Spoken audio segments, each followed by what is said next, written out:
my name is Keely and I'm the owner and creator here at Soy and Shea, and thank you so much for joining me for this soap making video. This intro is going to be a little bit longer because I need to get some information out to you first. Now today we're going to be making this rather psychedelic looking rainbow soap. I'm showing you the bar now because in the end of the video when I first cut it, it looks a little bit dull, a little bit muddied, but now that it's been sitting on the curing rack, it's really popped and the colours have become their own unique colours and doesn't look as muddied anymore. And I'm really pleased with how this is coming up now. It's going through its cure. It's got about 2 more weeks left before it actually hits the shelf. I decided that I wanted to have a go at doing that faux funnel in the pour that I've been doing on some of the gemstone soaps, and I wanted to see what would happen if I used 6 different colours, so all the colours of the well, 6 of the colours of the rainbow, and I am really pleased with how it has come together. It's made this really bright, vibrant, fun looking soap. Now to do this one I am using a brand new slab mould which I got in from Dean at Swirl Soaps. Now he put out a video the other week showing these new moulds that he is actually making. He explains where he actually got the idea from and how you can actually purchase them. I'll leave links to his video and I'll also leave links to his Etsy store, so if you are interested in these molds you can go and get one. I highly recommend them, especially if you struggle with your slab molds. The idea with this slab mold is that it actually splits in half, making it really easy to pull that slab of soap out, and when you do the slabs you can be looking at 4-5+ kilos of soap. So these slab molds that he is making, it just makes it so much easier to do.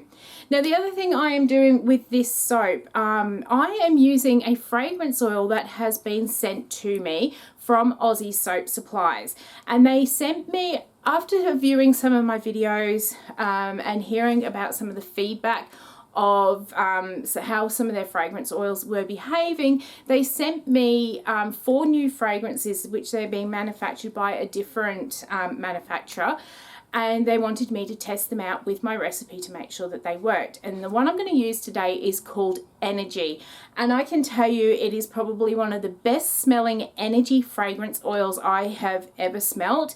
It's nice and bright and fruity and sweet, but without being that really cloying fruity smell that some of our other companies do in that energy fragrance oil. So I'm really pleased with this one.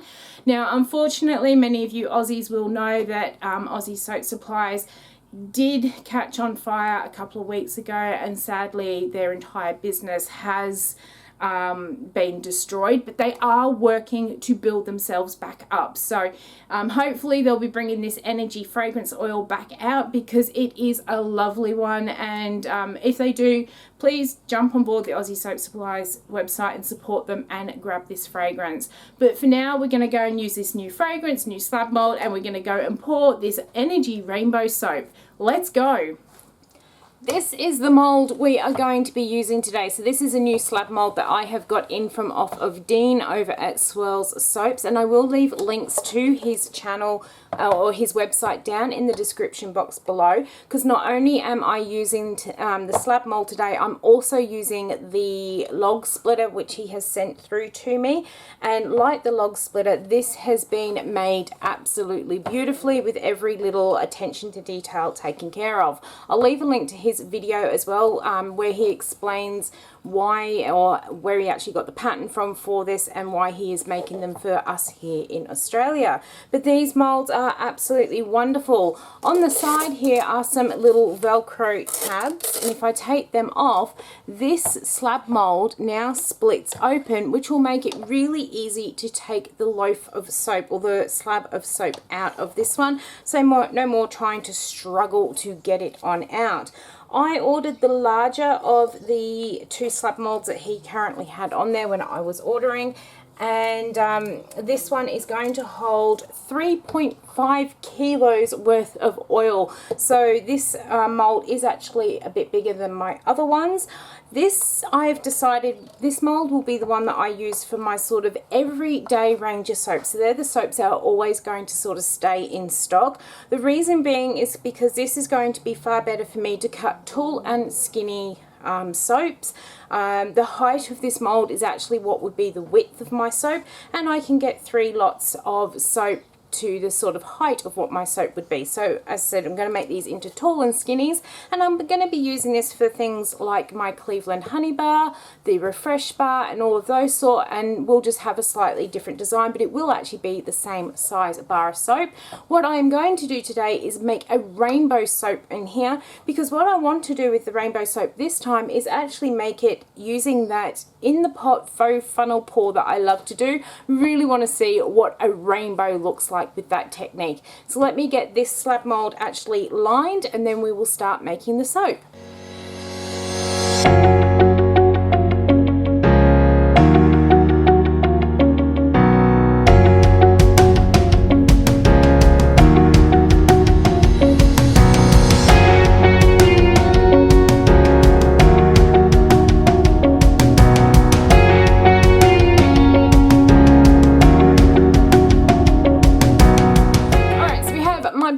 Bucket of oils here all ready to go. As I said, I've got 3.5 kilos worth of oil. I've also got my sodium hydroxide distilled water solution ready to go. The fragrance oil I am using today is this one here. This is Energy, and this is one of the ones that Aussie Soap Supplies have sent to me to do some testing on, and I have to admit this is probably one of the best energy fragrance oils I have actually smelled. It does have this sort of bubbly, energizing smell to it. It's got notes of orange, mandarin, lime, lemon, thyme, pineapple, orange blossom, champagne, and some balsam in there as well. It does say on the website that it is very well behaving with no acceleration, no discoloring, and it does say to soap cool with it. So that is what I always do. So hopefully this one is going to play as nicely as all the others have so far. What I'm going to do before I actually get into mixing this, because I'll do as I always do, pour my lye water into my oils and mix it up. I'm going to show you my colors. Really excited I finally got my Nurture soap order, and I'm going to try some of that Trial by Fire red. I also have some orange pop. I have some Tuscan Sun. We have some Shamrock Green.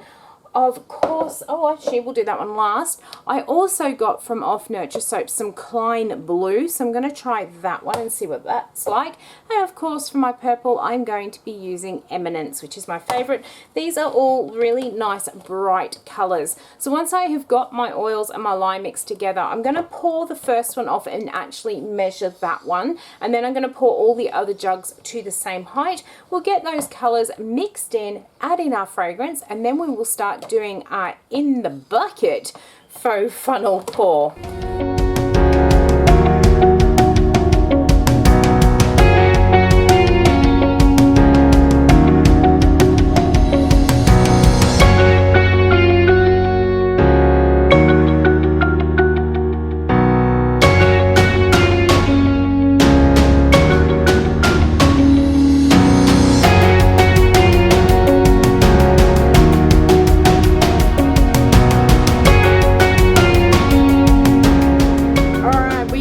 Everything mixed in, really loving the colors that we've got. Let's get that one out the way. I'm going to get my big pot back in, and now I'm just going to pour these back into my pot like a faux funnel. So we're going to pour them one into the other all the way up to the top, and as you can see, this fragrance oil is behaving beautifully.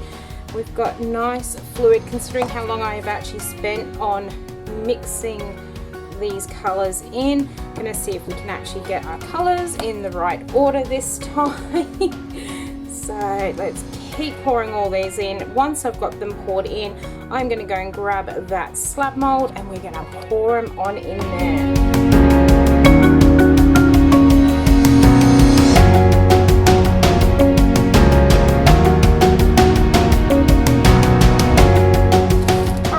This mold back in. So the really good thing with this mold, even though it actually does split in half, because Dean has put these pieces of Velcro on, the mold can actually be moved around really easily.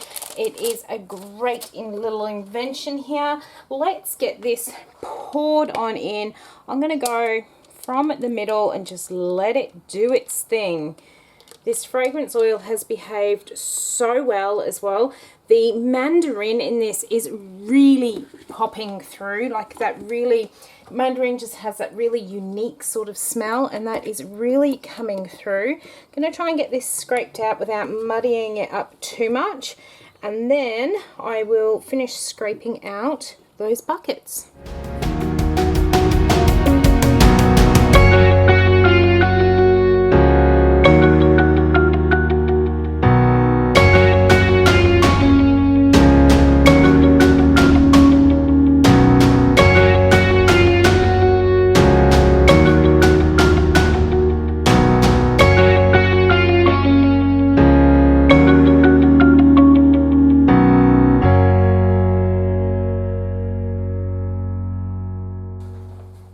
Alright, so I'm going to leave this one sit overnight. I'm going to finish scraping these jugs into some little heart samples to give out.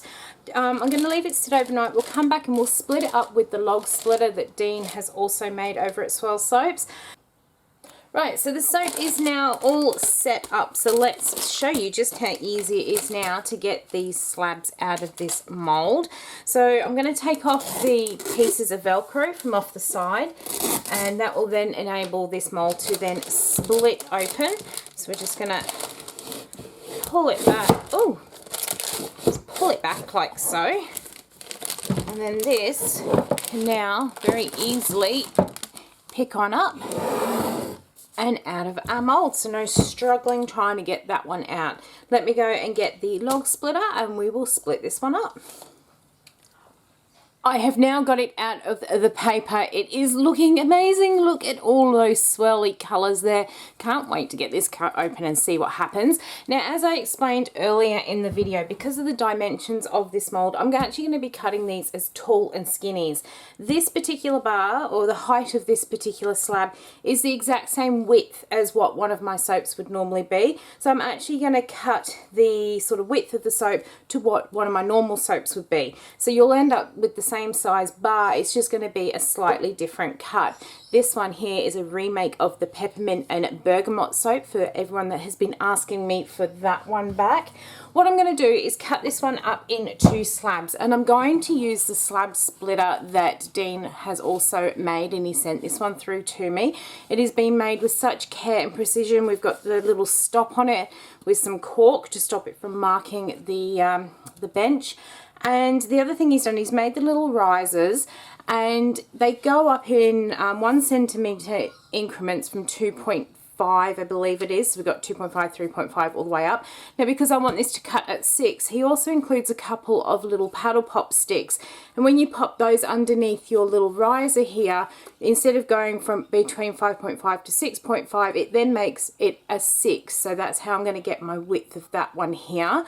So let's get this one starting to cut.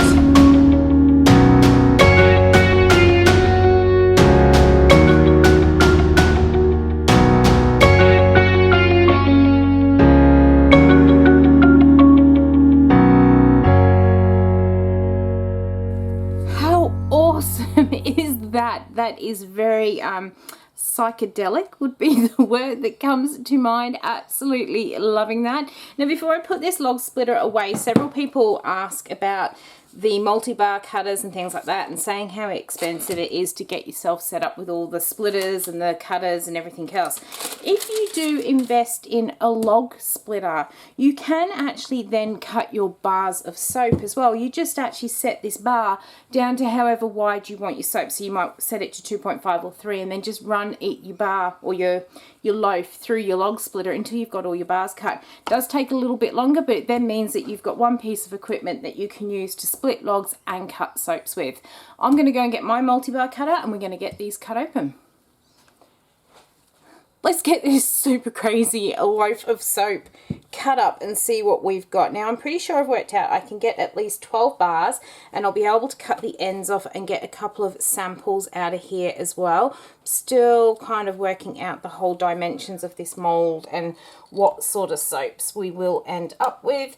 We are cutting through, whoop, and we're going to take a look and see what crazy rainbows we have got in here. I love it. Really like that Klein blue color. That is so pretty. That green's come up nice and bright as well. The Trial by Fire has come up a little bit more pink than what I was hoping for. So maybe I do need to use just a little bit more of that in my mix to get that really nice sort of red color. But I'm really, really stoked with how this has come up. Love how every single side of this soap is completely different. I do really enjoy doing this style of pour because you just get such unique designs in there. It's muddied up a little bit, especially that purple and blue, and that's to be expected because, you know, rainbows do actually, all the colors make into each other. But yeah, I'm still really, really happy with how this one has come out. It is still a rainbow of colors, so I am sure everybody is going to jump on this one. This fragrance oil is absolutely amazing. I am getting some very strong mandarin smells out of it. That mandarin, bit of orange, but it's more so that mandarin, that real unique smell that a mandarin has. Now, this soap, or this fragrance, was sent to me by Aussie Soap Supplies to test. Now, sadly, on the day that I actually filmed this video here in Australia, we got some news from them. That morning, their entire warehouse and offices caught on fire, and they have lost absolutely everything. They are going to rebuild and hopefully come back bigger and stronger. So give them a little while, guys, if you are looking to give this fragrance a go. And when they rebuild, go and grab some. It is a wonderful fragrance. So wishing them all the best that they can actually rebuild themselves to the company that they were before. I'm going to cut this last little bit as well so you can see how the bar's actually cut on this one. So I do get a couple of really nice sort of sample pieces on here, and that, oh, is the end of that one. That looks like a little a black hole, but in yellow. It's got a real 3D effect to it. In fact, that looks like two eyes staring up at the camera. Let's flip that over so it doesn't quite look like that. Oh, I like that side. That's a very wood grainy sort of effect on that one. So I hope you have enjoyed watching how I have used my new mould from Off of Dean over at Swirl Soaps. I have left links in my videos to where you can go and purchase your own slab mould from Dean, as well as the slab splitter as well. He does have a couple of other little tools on his website as well, which people may find in use if you do use a lot of the column moulds. So go and check him out. And until the next video comes out, I hope you have a great one, and I will see you then. Bye.